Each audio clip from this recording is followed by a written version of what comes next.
Bonjour à tous et bienvenue pour ce nouveau numéro du Club des Municipales, à quasiment un mois maintenant du premier tour de ces élections. Et comme d'habitude, comme chaque semaine, nous avons le plaisir de nous retrouver avec nos partenaires, nos amis de la presse quotidienne régionale et France Bleu. Cette semaine, en tout cas, vous le savez, si vous regardez évidemment Public Sénat, cette semaine a été marquée par la tenue du Salon de l'Agriculture, le 51e salon, Parc de Versailles.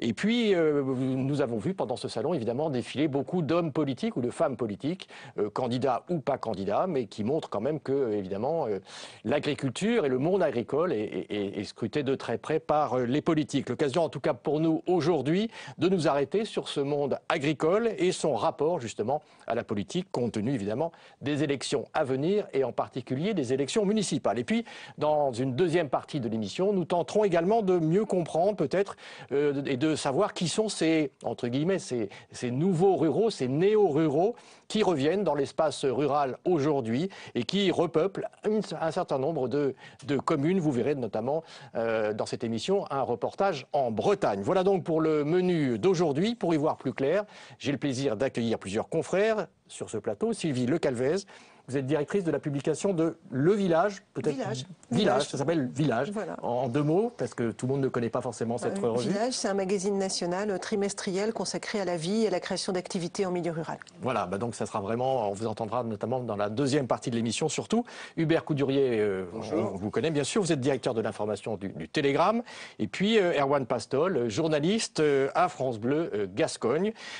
Enfin, j'ajoute que, comme d'habitude, vous pouvez commenter et recommenter sur Twitter avec le hashtag LeCDM cette émission pendant toute cette demi-heure. D'abord, pour essayer de planter un peu le décor, un rappel tout de même, actifs et retraités du monde agricole, du secteur agricole, ça représente à peu près de 3 millions de personnes, on le dit à peu près 8% du corps électoral, un corps électoral qui penche en général plutôt à droite, mais vous allez voir que c'est peut-être un petit peu plus compliqué aujourd'hui qu'hier, c'est pas forcément un vote hétérogène. Regardez ces éléments d'explication avec Marie Lebon et Delphine Méchin.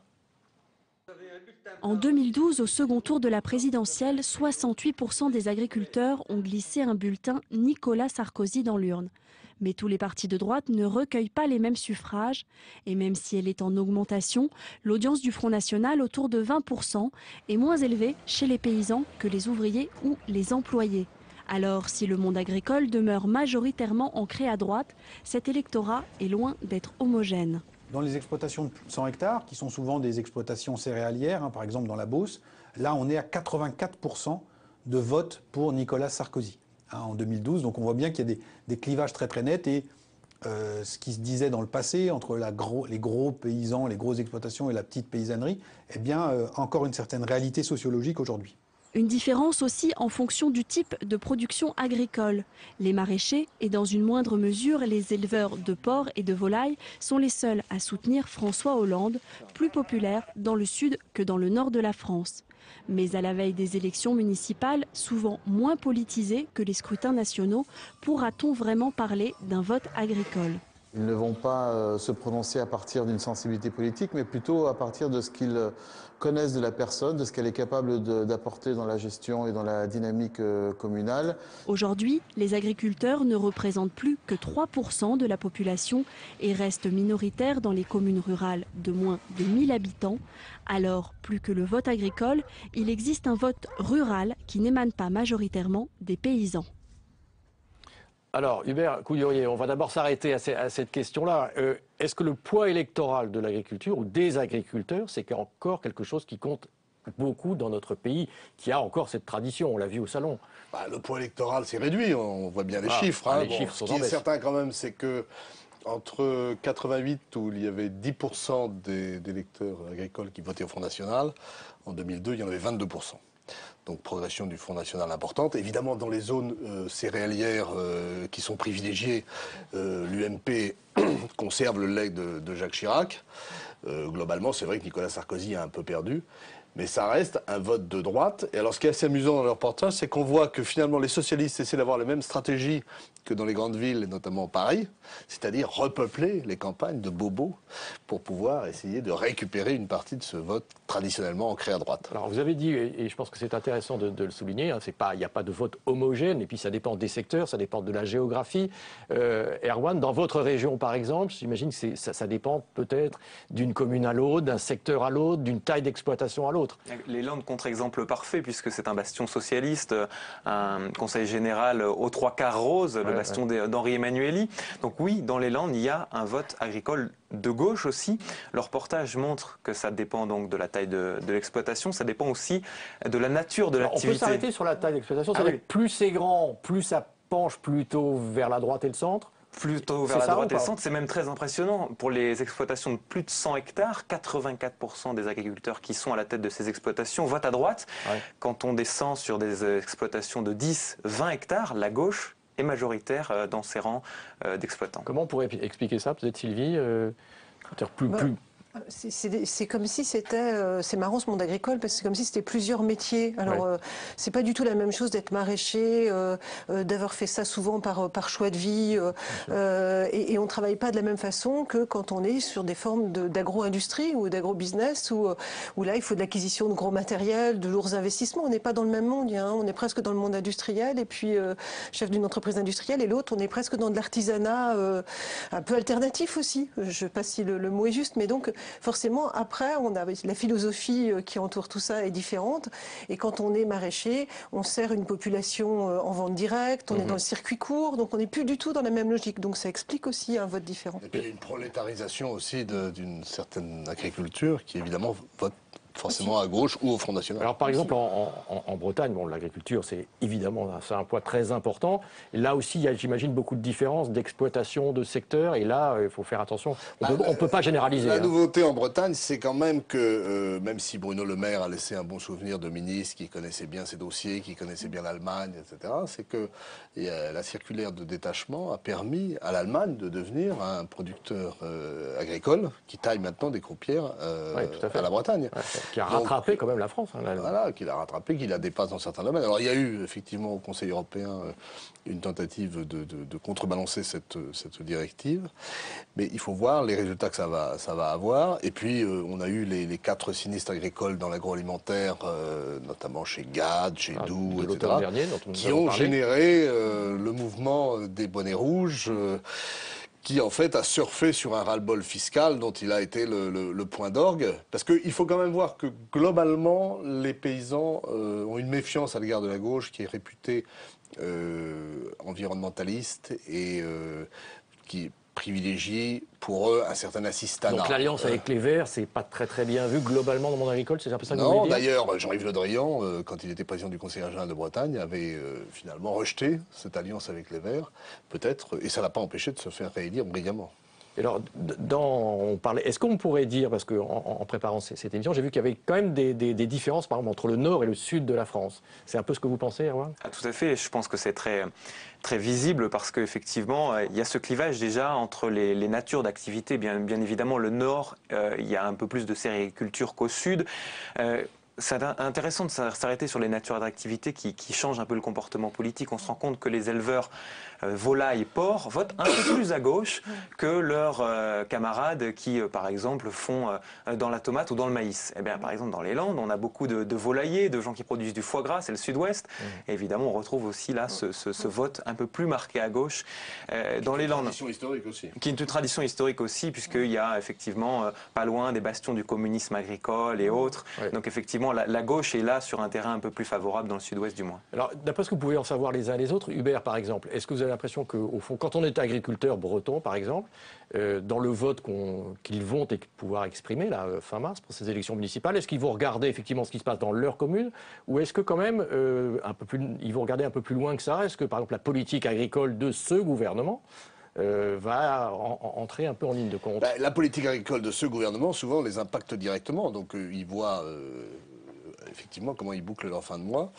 Mais le gouvernement répond aussi à leurs attentes. C'est-à-dire que Stéphane Le Foll, dont on peut dire... ministre de l'Agriculture, breton. D'origine bretonne, comme tout le clan breton qui entoure François Hollande, avec Jean-Yves Le Drian, Maryse Lebranchu, j'en passe et des meilleurs, essaie de répondre à leurs attentes. C'est-à-dire que, il s'est plutôt bien comporté sur la réforme de la PAC. Ils ont obtenu un compromis assez satisfaisant. Mais il y a eu un effort pour ce qu'on appelait les zones en excédent structurel. C'est-à-dire qu'ils ont desserré l'étau environnemental qui, depuis la circulaire Le Pin Sec Voynet, empêchait certaines exploitations de s'agrandir. Et là, donc il n'y aura pas un vote de défiance contre la politique agricole du second gouvernement. En tout cas, ils essaient de prévenir ce vote-là en donnant aux agriculteurs ce qui ne leur avait pas été donné par les socialistes depuis 20 ans.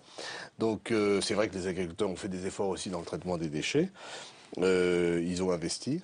Ils commencent à avoir certains résultats. Enfin, c'est toujours contesté par les écolos. Mais en tout cas, là, le gouvernement socialiste a lâché du lest. Et vous parliez il y a un instant des bonnets rouges.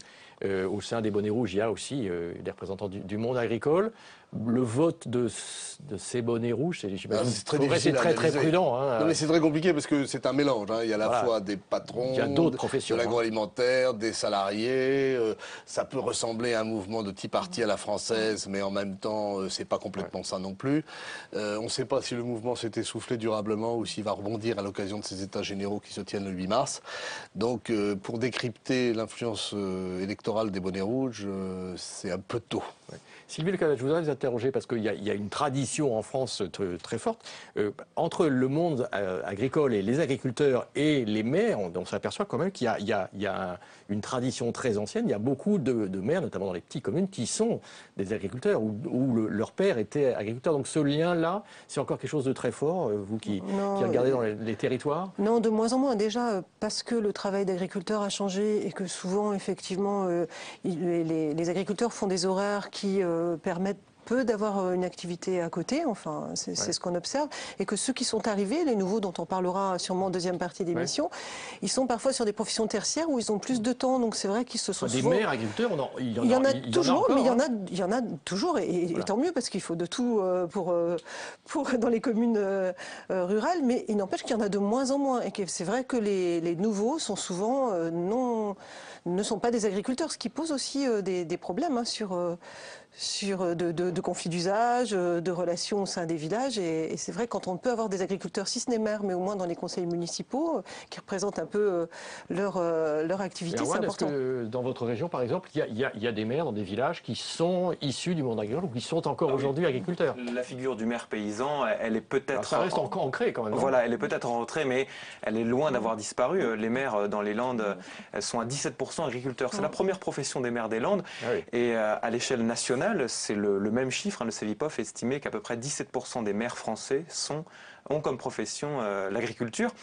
Donc voilà. Ça a un impact. Enfin, donc il y a un lien particulier, je dirais presque culturel quand même, hein, dans notre pays. Ça, c'est assez symbolique quand même. Ah oui, la figure du maire paysan, ça reste assez central dans les villages, notamment du fait de leur expertise du terrain, leur expertise du foncier, de la voirie. Ce sont dans les communes les gens qui disposent de cette expertise qui permet de mener à bien la gestion de la commune. Ce sont aussi, à l'heure où les communes ont de moins en moins d'argent pour s'offrir les services d'employés municipaux, des fois des gardes champêtres. Un peu, ils jouent ce rôle-là, qui plus est avec une population qui donc s'est grandement renouvelée, qui ne connaît pas forcément ces enjeux très locaux, très liés à la terre. Voilà, les agriculteurs ont toujours leur place à la tête des mairies. C'est vrai en Bretagne aussi. Il y a des maires anciens agriculteurs ou encore aujourd'hui agriculteurs dans les petites communes, oui. Il y en a beaucoup. Je crois qu'il y a une interpénétration des enjeux locaux et nationaux aujourd'hui parce que, vous voyez, la participation des écolos au gouvernement est un peu en question depuis la dernière déclaration de Cécile Duflot sur Notre-Dame-des-Landes. La loi de transition énergétique pourrait être l'occasion pour les écolos de sortir. C'est un peu une course de vitesse et en même temps, le gouvernement est de plus en plus pris dans des contraintes économiques qui l'obligent à retrouver une certaine logique productiviste qui justement avait été abandonnée ou critiquée depuis... Et par exemple, ce fameux projet de loi sur la transition écologique, elle va être regardée de très près dans le monde agricole, j'imagine.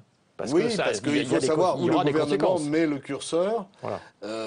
Moi, par exemple, dans ma région, dans le Nord Finistère, la SICA, qui est une coopérative de production de légumes, notamment d'artichauts, ils sont excédés par les contraintes environnementalistes qu'on leur oppose, notamment pour s'agrandir, pour créer des emplois. Et donc, ils sont à l'origine du mouvement des bonnets rouges. Hein. C'est eux aussi qui tirent les ficelles derrière tout ça. Mais s'il y a défiance des agriculteurs, je pense que ça n'interviendra pas forcément lors de ces municipales. Oui. Les agriculteurs sont comme les Français, ils votent avant tout sur des enjeux locaux. Plutôt locaux. Et je pense que cette défiance, si elle doit avoir lieu, elle s'exprimera plutôt lors de la prochaine échéance. Les européennes du mois de mai. Exactement. Voilà, ça on en reparlera. Donc merci. À ce point du débat, maintenant nous abordons la seconde partie de cette émission. À ce point du débat, il faut aussi faire la distinction entre ce qu'on a appelé le vote rural et puis ce vote agricole. C'est pas tout à fait la même chose, vous allez le voir. De la même façon, on constate que si des villages se dépeuplent, on l'a dit depuis assez longtemps, d'autres en ce moment même et depuis un certain nombre d'années sont en train de se repeupler. Vous allez voir par exemple ce reportage tourné en Bretagne, en l'Île-et-Vilaine, notamment ce village de Landavran. Reportage signé Camilla Campusano et Lélia Chou. Au bout de cette route de campagne, Landavran, un petit village breton a priori comme les autres, dès l'entrée du bourg, une exploitation agricole. Daniel a repris la ferme de ses parents. Ses enfants, eux, n'en ont pas l'intention. On a dit non, on a autre chose, plus intéressant, moins stressant, moins prenant. Après, bon, je l'ai essayé. Quand j'ai bien vu, bon, je ne vais pas insister. Les agriculteurs comme Daniel sont de moins en moins nombreux. Ici, il en reste à peine 5. Mais le village ne dépérit pas, bien au contraire. Il est en pleine mutation. Les typiques maisons bretonnes côtoient des habitations ultramodernes. Certaines sont encore en construction. En une dizaine d'années, le village est passé de 400 habitants à près de 700. Le maire a dû s'adapter. C'est énorme, on a quasiment doublé la population en très peu de temps. Ça a obligé un peu la commune aussi à réfléchir à des aménagements notamment sécurisés pour les piétons et de refaire aussi l'assainissement collectif. Les terrains se vendent comme des petits pains. Un nouveau lotissement sera mis en vente d'ici 2 ans. Pour continuer à développer la commune, une nécessité, l'accès aux services publics. Une priorité pour le maire, installer un point relais poste dans le bar du village. Là, j'ai encore relancé ma factrice. On a une référente au niveau du centre de tri et elle relance, mais au niveau de la direction, ça bouge pas. Donc c'est très difficile. Et c'est vrai que dans les petites communes comme les nôtres, on se retrouve un petit peu isolé, quoi. Le secret du succès de Landavran, un bon emplacement, une école et surtout du dynamisme. La place de l'église va être réaménagée et juste à côté de l'unique commerce du village, des halles sont en projet pour accueillir un marché ou des concerts. Une idée de cet entrepreneur landavranais. Ça va être un soutien important aussi au dernier commerce local. Et je crois qu'il faut des lieux de réunion, même dans les petites communes, et ça on l'a négligé. Une qualité de vie qui a séduit ce spécialiste en pompe à chaleur. C'est un de ces nouveaux villageois. C'est plus convivial.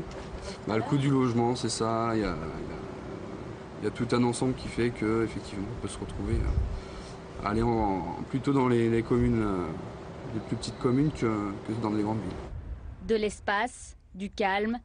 Aujourd'hui, de plus en plus de Français choisissent l'air frais de la campagne. Les villages nouvelle version, on le vend en poupe.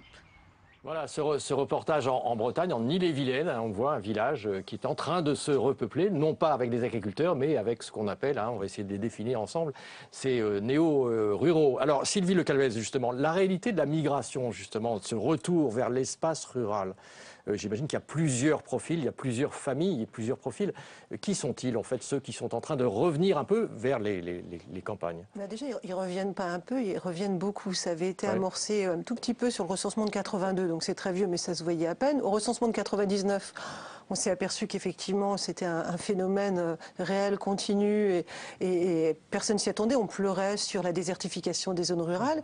Aujourd'hui, on sait que c'est 3% des communes rurales qui continuent de perdre des habitants. Donc toutes les autres communes rurales en gagnent, et dans les mêmes proportions que les zones urbaines en pourcentage, c'est-à-dire 0,7% en moyenne d'augmentation. Les explications, c'est selon vous, les explications, c'était le ras-le-bol de la ville qui répondait plus aux attentes. Donc le stress, la pollution, on voulait élever ses enfants dans d'autres d'une autre façon, avec une qualité de vie, la sécurité. Tout ça, ça a joué. Hein. La vie chère aussi. La vie chère, hein, surtout pour des zones comme là, on est près de Rennes et on voit que quand on n'est pas trop loin d'une grande ville, plus de 100 000 habitants, ça a beaucoup joué. On a parlé de périurbanisation, mais ça va au-delà du périurbain. C'est du périurbain qui est parfois très loin, donc ça repeuple jusqu'à des zones très rurales. Puis qui ils sont? Eh bien, il y a vraiment toute catégorie, et aussi bien des cadres supérieurs qui vont plutôt choisir des zones... Parce que je vous interromps 2 secondes.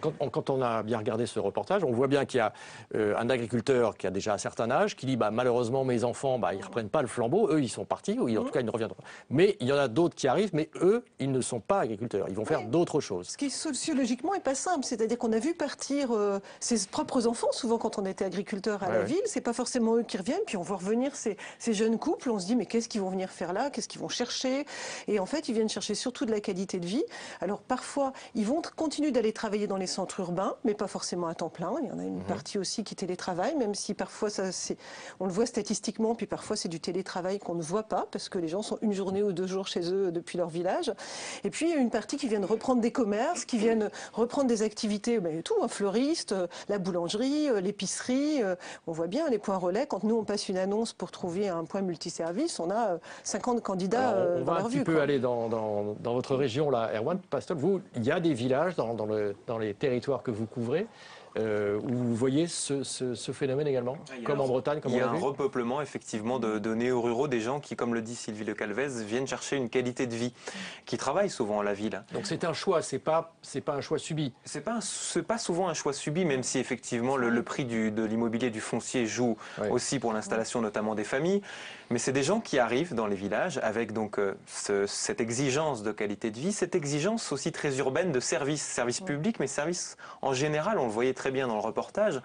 On a besoin, on a envie qu'il y ait une vie très complète sur place du village, avec notamment ces fameux multiservices. Il y a un exemple, par exemple, chez nous, une commune, Biarrotte, 271 habitants, qui a vu son dernier commerce... Qui est près de quelle ville? Qui est près de Dax. Donc c'est dans le sud du département, pas très loin de l'océan, à 50 km. Une ville où il fait bon vivre, c'est le sud, beaucoup de gens qui viennent s'installer dans les zones pavillonnaires. Et Biarrotte voit son dernier commerce fermé en 2009. Bon, des néo-ruraux arrivent encore, avec eux cette exigence d'un peu plus de services, parce qu'ils arrivent dans une commune qui est déserte. Eh bien en 2011, le maire... il faut reconstruire. Voilà, en 2011, le maire décide de financer par les moyens de la commune un local commercial pour l'installation de ce fameux multiservice, on appelle ça un multiple rural, où on pourra aller chercher son pain, il y a de l'épicerie, on pourra boire un coup. Donc ça, il le fait avec l'impôt, j'imagine. Il le fait avec l'impôt, et c'est très impressionnant. Le budget de la commune annuel, c'est 80% du budget annuel de la commune qui est passé dans cet investissement de long terme. Le maire espère de Biarrotte. Hubert, en Bretagne, il y a des cas comme ça de repeuplement avec des nouvelles attentes, des nouveaux je pense choix. Que, comme vous l'avez dit, c'est très varié, et c'est souvent contraint. Parce qu'effectivement, le prix des terres, j'ai regardé un reportage hier sur les agriculteurs étrangers qui viennent en France, hollandais et autres, anglais. Parce qu'il y a plusieurs catégories. Parce que ça coûte moins cher. Il y a des retraités, il y a ce qu'on appelle un peu facilement les bobos, il y a des jeunes familles, en effet. Puis il y a des actifs un peu modestes, effectivement, parce que c'est cher la ville. Et ça crée des frictions parce que ils veulent, dans le fond, les retraités, ils veulent pas tellement de développement immobilier des communes en question. Ils veulent préserver leur qualité de vie. Les bobos, ils trouvent que parfois ça sent mauvais, donc effectivement ils contestent l'épandage et toutes ces choses que les agriculteurs essaient aujourd'hui de restreindre, notamment à travers la méthanisation qui est le combat de M. Le Foll. Et finalement, ils n'ont pas la même vision de l'environnement rural. Donc c'est compliqué à gérer, j'imagine, dans les communes, cette cohabitation-là, non? C'est compliqué parce que les objectifs ne sont pas les mêmes, et puis parce que il faut quand même produire, et il faut avoir comment les anciens, ceux qui étaient restés dans les villages, que ce soit en Bretagne ou dans votre région, comment ils les voient arriver? Pour eux, ce sont des bonnes nouvelles? Non, vous avez des associations de retraités, par exemple, qui se créent et qui bloquent tous les projets de développement. Et ça, c'est une source de crispation dans les communes. A contrario, on voit des endroits où ça se passe très très bien, parce que le maire a joué ce rôle d'animateur avec les nouveaux arrivants, a expliqué la dynamique locale, qu'est-ce qui marche ici économiquement, comment ça vit, a laissé aussi une place aux nouveaux arrivants pour s'inscrire dans la dynamique, dans des associations, et il faut refaire de la pratique politique, le dialogue, refait vraiment de la politique. recomposer le tissu social. Et du coup, là, ça marche. Et vraiment, on a des très belles Est-ce que réussites. sur toutes ces questions-là, justement, puisqu'on est tout près du premier tour des élections municipales, est-ce que ce sont des enjeux dans des campagnes municipales, dans ces villages, Erwan? Tout à fait. Par exemple, on parlait de ces conflits larvés qu'il peut y avoir dans les communes face aux gens qui sont installés depuis assez longtemps et aux gens les gens qui arrivent. Et bien, par exemple, il y en a un conflit foncier qui est assez récurrent dans pas mal de communes. Les agriculteurs se plaignent de perdre du foncier agricole.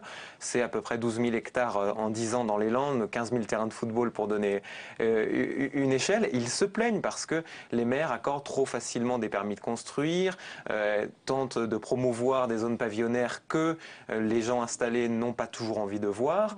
Il y a ce conflit, par exemple, sur la dimension foncière, mais il y a pas mal d'autres conflits comme ça entre personnes en place et nouveaux arrivants. Et ça suscite éventuellement dans des villages des listes qu'on n'attendait peut-être pas contre les maires sortants. Ça arrive, ça Oui, ça arrive souvent pour ces raisons-là, effectivement. Il y a 2 listes, mais 2 listes pour des enjeux et des visions du territoire différentes. Alors c'est vrai qu'on n'a pas parlé depuis le début de cette émission de l'intercommunalité et de son rôle. Parce que souvent, effectivement, il y a des choses aujourd'hui, quand on parle de services ou de lieux du lien, comme on le voit, des équipements, des salles polyvalentes ou des nouveaux lieux d'animation, c'est plutôt porté aujourd'hui par l'intercommunalité. Et souvent, aujourd'hui, on regarde bien, puisque la loi a changé, qui va être à l'intercommunalité et qui va être décisionnaire pour quel type de projet et d'équipement. En réalité, on a fait une enquête là-dessus, on a la une cette semaine du Télégramme. Les maires ont-ils encore un pouvoir face à l'intercommunalité? Aujourd'hui, ils décident de moins en moins. Voilà. Mais est-ce dialoguer, par contre, est-ce que les électeurs s'en rendent compte? Par exemple en Bretagne, est-ce que parce que le maire, ça reste quand même quelqu'un de très important et il y a une fidélité, il y a une tradition. Mais l'intercommunalité, ça parle un peu moins, non? Ou est-ce que la réalité de cette intercommunalité, est-ce qu'elle commence à parler aujourd'hui? C'est les subventions, c'est les projets, c'est l'aide et l'assistance, qui est d'ailleurs pas toujours financière, mais aussi personnelle.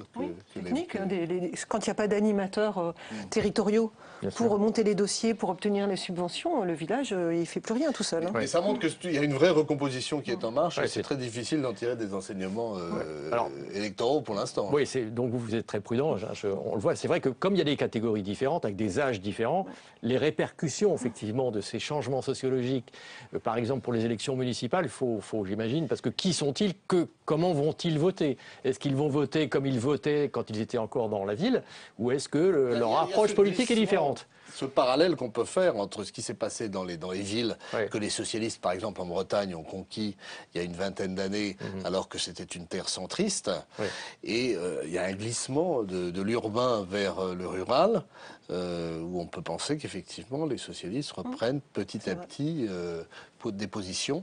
C'est votre sentiment aussi, Erwan, dans votre région, par exemple?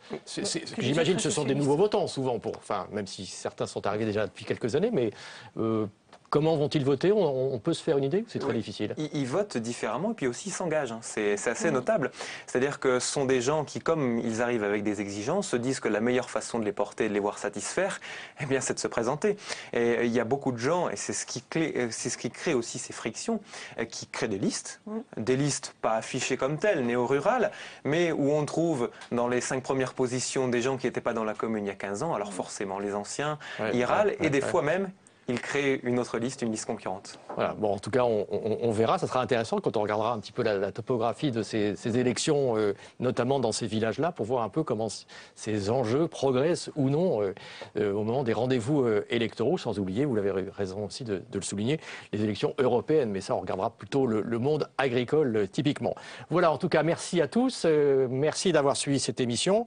On se retrouve la semaine prochaine. Continuez à commenter et recommenter cette émission via Twitter avec le hashtag #LeCDM. Et sachez que vous pouvez voir et revoir cette émission sur notre site publicsénat.fr. Merci à tous, on se retrouve la semaine prochaine. Et je remercie tous ceux qui m'ont aidé à préparer cette émission. Laura Nelkabache, Fanny Anou Oalia et Sacha Robin. Très bonne soirée à tous. On se retrouve la semaine prochaine.